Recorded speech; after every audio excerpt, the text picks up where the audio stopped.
Europe 1, bonjour, Raphaël Duchemin.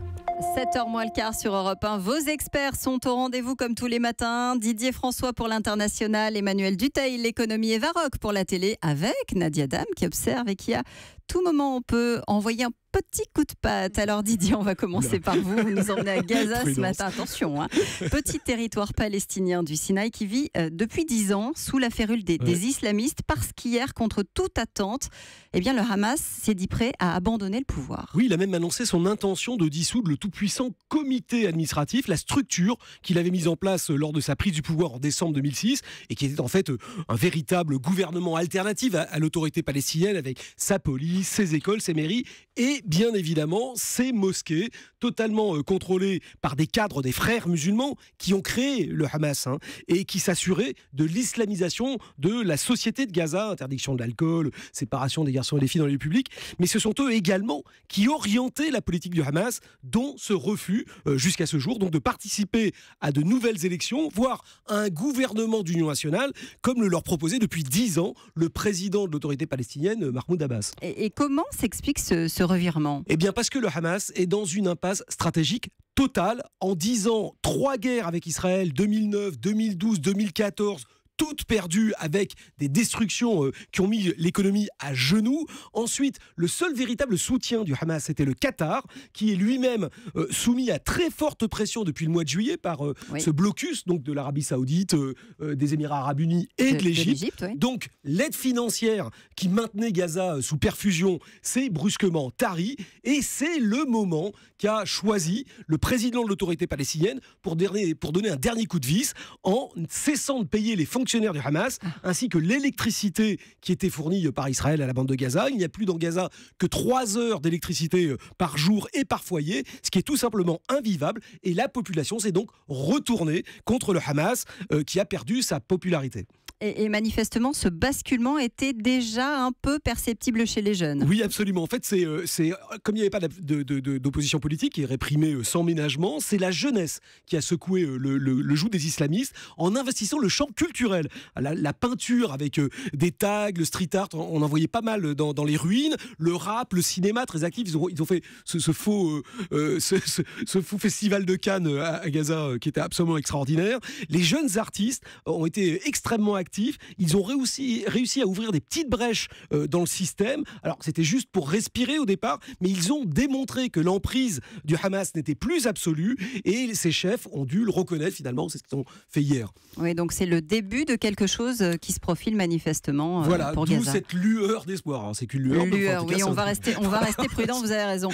On passe à l'économie avec vous, Emmanuel Dutheil. On s'intéresse ce matin au retour probable, possible de l'écotaxe. Oui, je vous rappelle déjà rapidement le principe. L'écotaxe aurait dû entrer en vigueur. Petit résumé des épisodes précédents. Exactement. Avant d'arriver à la télé avec Eva. L'écotaxe aurait dû entrer en vigueur début 2014. C'est-à-dire que c'était un sacré feuilleton cette histoire. Oui. Elle avait pour but de taxer les poids lourds qui empruntent les gros axes. On avait donc mis des portiques partout avec des caméras pour les repérer. Justement, au passage, ces portiques sont toujours là.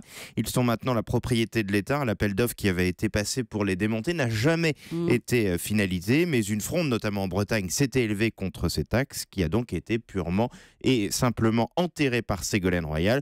Entre l'annulation du contrat, le rachat de ces fameux portiques à l'entreprise privée chargée de la collecte, la perte du financement, la Cour des comptes a estimé quand même que cette petite plaisanterie avait coûté 1 milliard d'euros à l'État. Oui, une bagatelle. Et malgré ce ratage, pardonnez-moi le terme, l'État veut donc relancer l'idée. Alors pour le moment, c'est vraiment fait du bout des lèvres. Là aussi, c'est une lueur. C'est une petite phrase dans une interview donnée hier par la ministre des Transports dans le JDD qui relance cette idée. Au passage, là encore, Elisabeth Borne connaît mieux que personne le sujet. Elle était la directrice de cabinet d'une certaine Ségolène Royal à l'environnement, mais là il n'est plus question d'une taxe globale. Alors justement, quelle forme ça pourrait prendre ? Alors on sait que certaines régions sont très intéressées par cette taxe, c'est le cas notamment de la région Grand Est. Ils en ont tout simplement, disons-le, ras-le-bol que les camions contournent l'Allemagne qui a ce genre de taxe et se passe donc par la France. Outre le fait que ça nous rapporte rien, à l'exception peut-être de quelques péages, ça abîme tout simplement nos routes. L'idée serait donc de permettre peut-être à quelques régions comme Grand Est de mettre en place un système de taxes pour ces fameux poids lourds. Le but, que ces taxes servent ensuite à financer des projets d'infrastructure. Alors ça va être discuté dès demain dans le cadre des assises de la mobilité, puisque c'est la semaine de la mobilité toute cette semaine.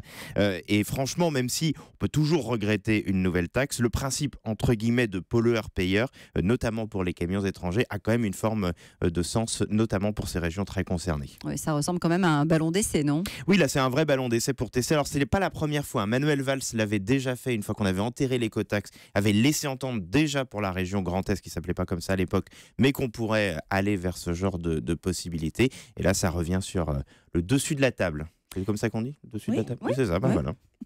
Allez, on se branche sur France 3 avec vous, Eva Roch, pour un documentaire sur les cancres. Et oui, parce que Raphaël, les trois hommes que je vous ai cités précédemment, Jean-Michel Apathy, Thierry Marx et Bernard Campan, font partie des personnes interviewées par Réjeanne Varro, qui signe là un très beau documentaire. Vous savez, la violence des mots, t'es bon à rien, tu réussiras jamais, l'humiliation sociale qu'elle engendre, les traumatismes, la perte de confiance en soi, c'est ça qu'elle raconte. Les témoignages sont assez étonnants et émouvants. Écoutez par exemple Jean-Michel Apathy qui raconte ce qu'il a vécu en quittant le système scolaire très très jeune.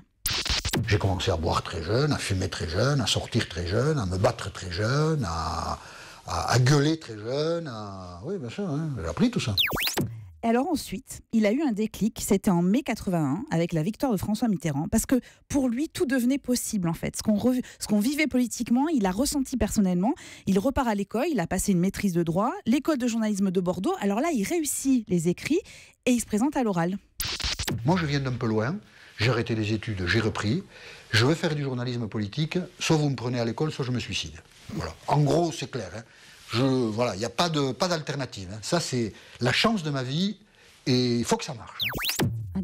Il a été reçu. Non, il a été reçu. Alors, ce qui est intéressant, c'est qu'anonyme ou pas, ce sont les personnes interviewées ont vraiment été rejetées par le système scolaire, mais ils ont tous eu une chance à un moment donné de faire la rencontre. Vous savez, cette rencontre avec cet homme ou cette femme qui vous fait reprendre confiance en soi, celle qui vous permet aussi d'y croire. Thierry Marx le raconte très bien quand il intègre les Compagnons du Devoir. C'est les compagnons qui m'ont fait comprendre que quand on était instruit, ou instruit intellectuellement, ou instruit par un métier, bien que les deux se rejoignent, on devient un homme libre. Libre de choisir sa destinée et son projet. Alors, ce qui est extrêmement intéressant, c'est qu'en fait, derrière ces témoignages se dessine aussi d'abord la nécessité de valoriser les filières professionnelles, l'apprentissage, c'est toujours pareil, et puis surtout la nécessité de considérer les individus, quel que soit leur niveau scolaire. C'est vraiment un excellent reportage à voir sur France 3 à 23h35, et ça s'appelle Cancre, avec un grand point d'interrogation. Eh oui, cancre en devenir, oui, donc, probablement. Merci à tous les trois. Rendez-vous demain, même heure, même endroit, évidemment. Ne bougez pas parce que Nadia Dame et son coup de patte, eh oui, je vous l'ai promis, il arrive. Europe 1.